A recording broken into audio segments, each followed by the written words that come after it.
Yep, it's an end of the year, very Corona Christmas.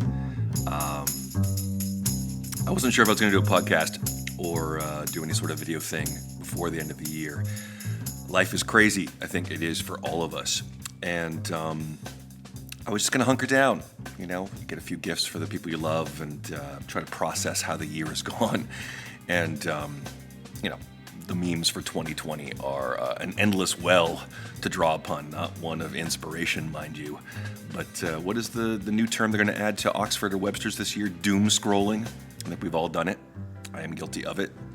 And it's really easy to get your head lodged up your own ass. So instead of focusing on myself, I thought, hey, it's better to give. And that's the lesson of this one. That's the little gift, the little bundle, the little treat, the little nugget I've been able to mine, and I'm hoping to be able to give to you as a thank you, and also maybe to ease a little bit of the burden, a little bit of the suffering, because that's what life is about.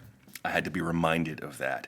You see, a lot of people seem to think that just because I'm living in a nice place and dressed relaxed and not in the Western lifestyle, everything's fine.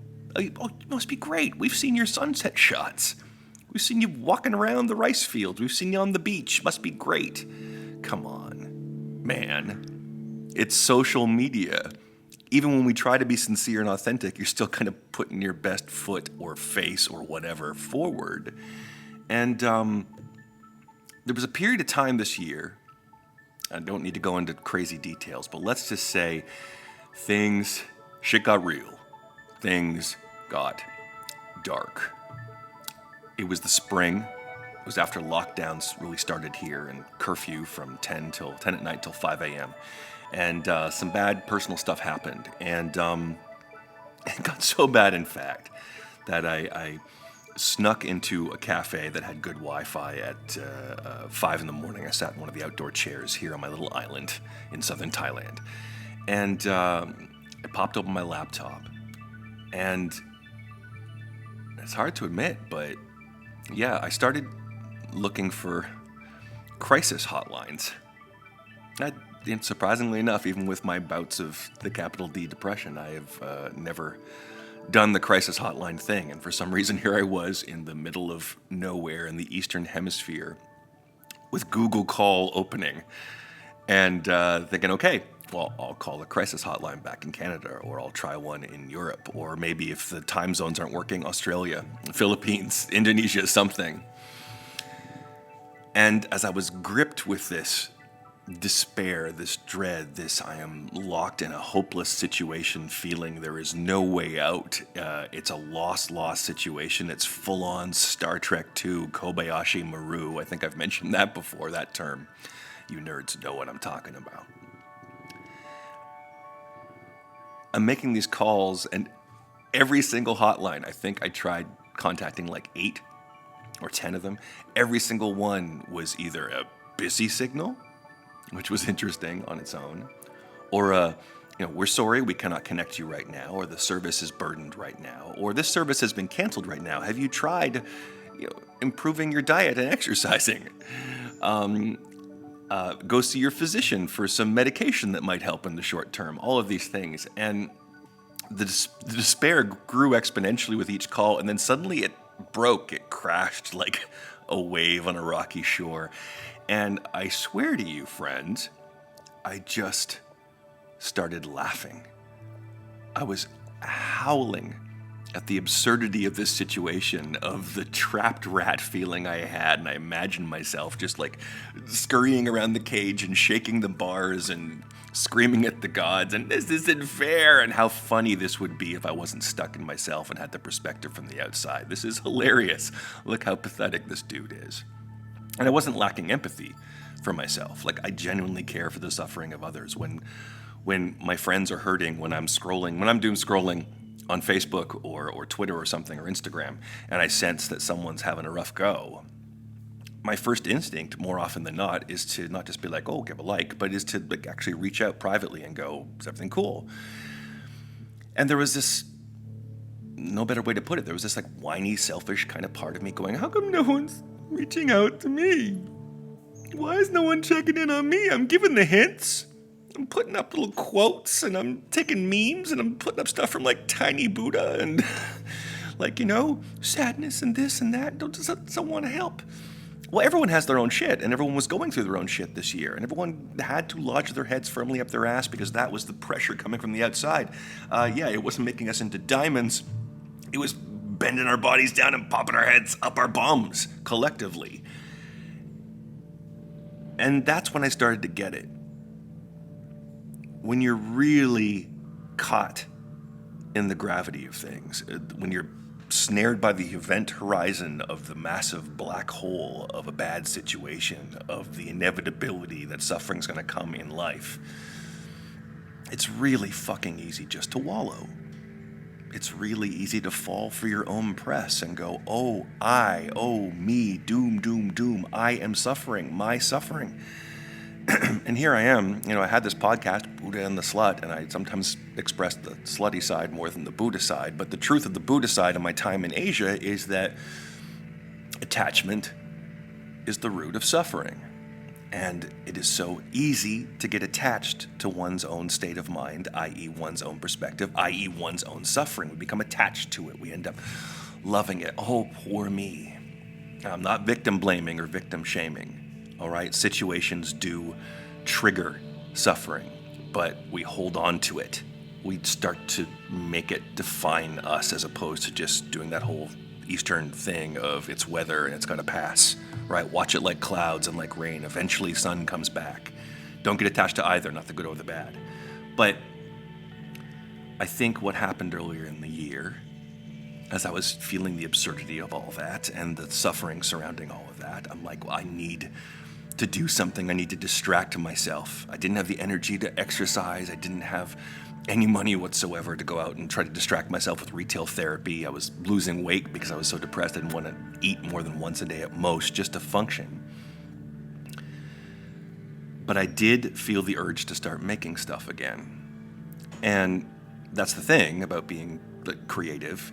You get to express your feelings, whether you know for sure they're going to be heard or not. They get to move through you, again, like that weather in the sky that's going to change. If you hold on to it, it's just going to eat you alive. It's, fire in your hand. It's a burning ember, like the Buddhists say. But when you release it and share it and get perspective on it by putting it outside of yourself, holding it at arm's length, you can observe it and let go of its power over you. Release that power.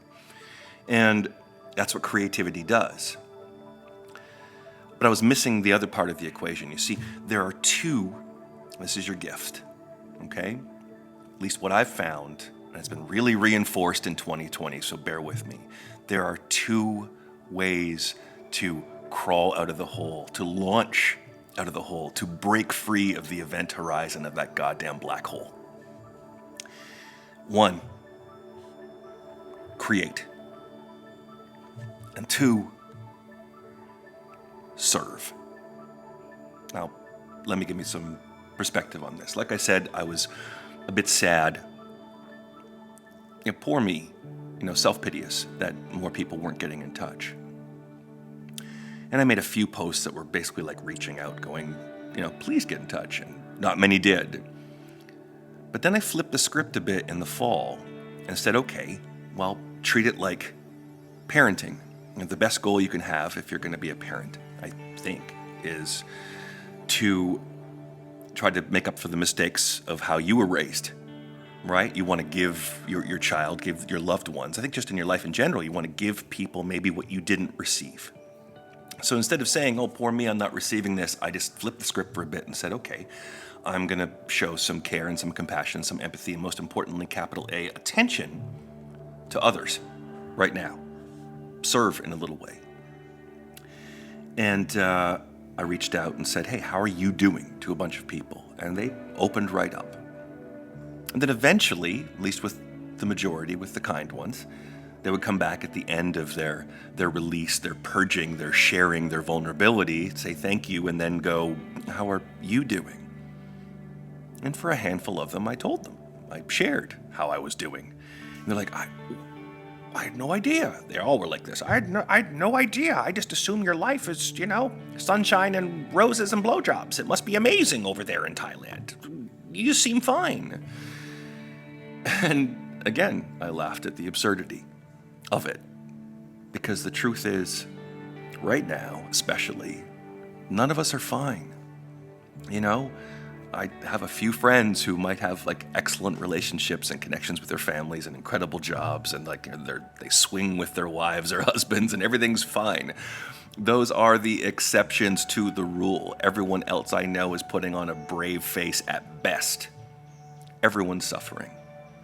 Everyone I know this year has lost a friend, either to illness or to suicide, drug abuse.